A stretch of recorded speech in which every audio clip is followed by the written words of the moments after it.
In the shadowy world of outlaw motorcycle clubs, the Hells Angels stand as one of the most notorious and feared organizations. With a history marred by criminal activities, violence, and a legacy of lawlessness, the Hells Angels have seen many of their members end up behind bars.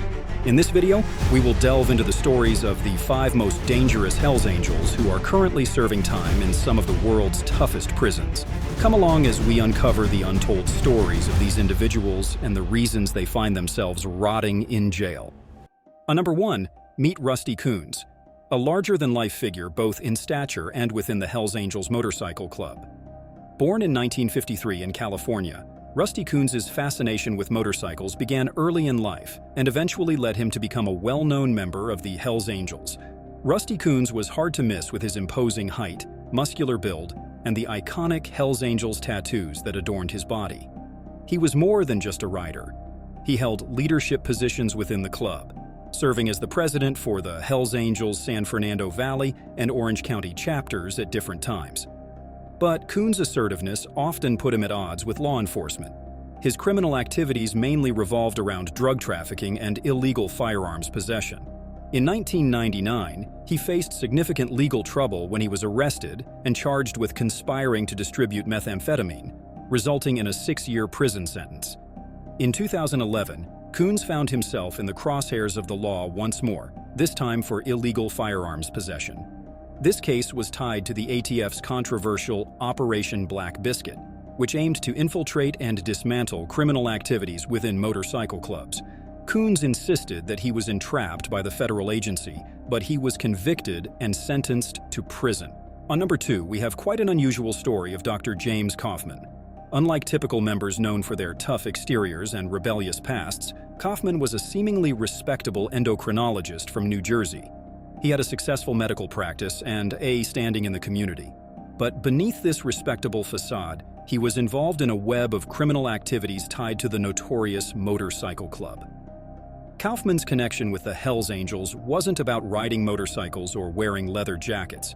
Instead, he was accused of using his medical practice as a front for a profitable illegal drug operation associated with the Hells Angels, aiding their illicit activities in the region. The unraveling of Kaufman's criminal life began with the murder of his wife, April Kaufman, in 2012. This case puzzled local law enforcement due to its seemingly motiveless nature. However, it gradually became clear that the murder was linked to Kaufman's illegal activities. In the years following April's murder, the layers of Kaufman's life started to peel back, revealing his alleged association with the rival motorcycle club, the Pagans, and later his connection to the Hells Angels.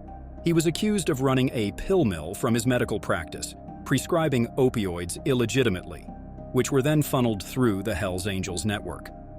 The most shocking revelation was his alleged involvement in his wife's murder. Authorities suggested that when April discovered her husband's illicit activities and threatened divorce, potentially exposing him, Kaufman orchestrated a hit through his biker connections to silence her permanently. In 2017, Kaufman was arrested on a range of charges, including first-degree murder, racketeering, and leading a narcotics network.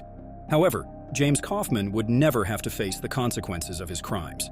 In 2018, before his trial could conclude, he was discovered dead in his prison cell, an apparent victim of suicide.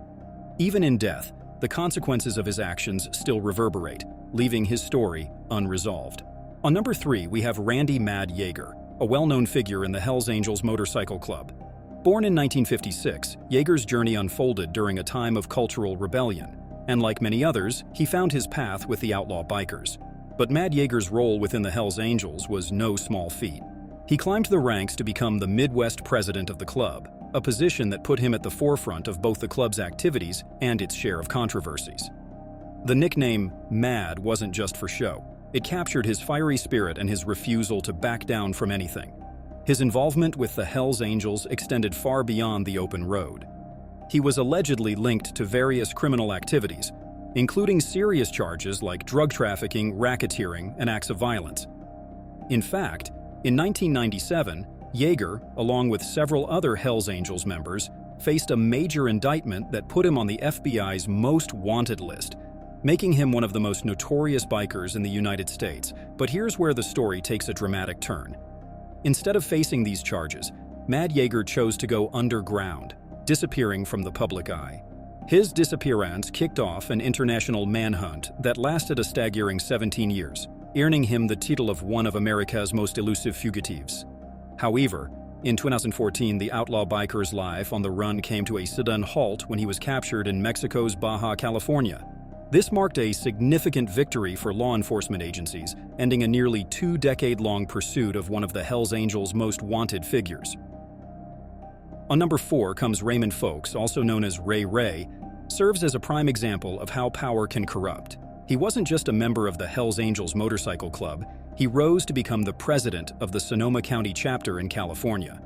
His journey from a respected club position to a prison cell reflects a common theme among Hells Angels members who trade their freedom for a life of crime. Born in 1961, Folks grew up during the Hells Angels' rise to prominence. His entry into the club was more than just joining. It was a commitment to a lifestyle that often put him at odds with the law. One significant incident that brought Folks into the public eye was the Laughlin River Run riot in 2002.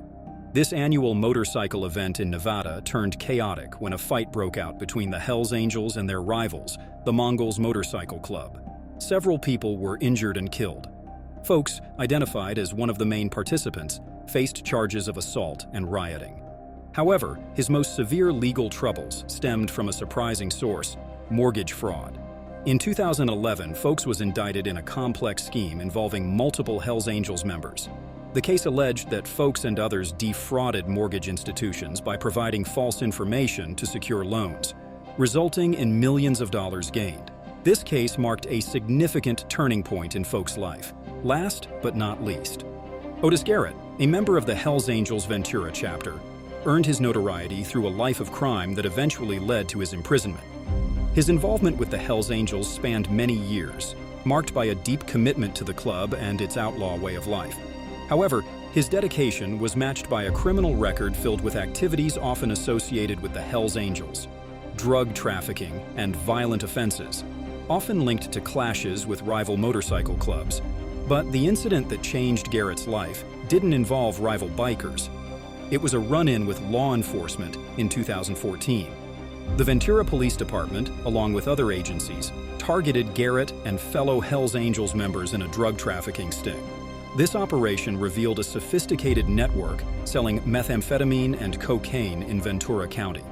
Garrett's arrest was just the beginning of his problems. A subsequent search of his residence uncovered not only substantial quantities of drugs, but also firearms.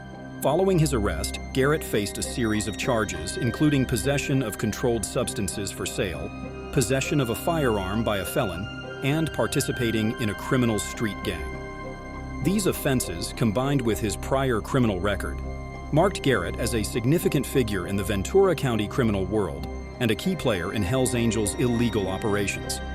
Garrett's trial shed light on the extent of his criminal activities within the Hells Angels, and the evidence presented painted a damning picture.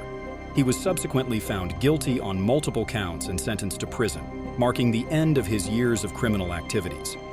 Today, Otis Garrett remains incarcerated, a far cry from his days as a prominent Hells Angel. So, which of these figures stood out to you the most? Let us know in the comments, and don't forget to subscribe for more captivating stories like these.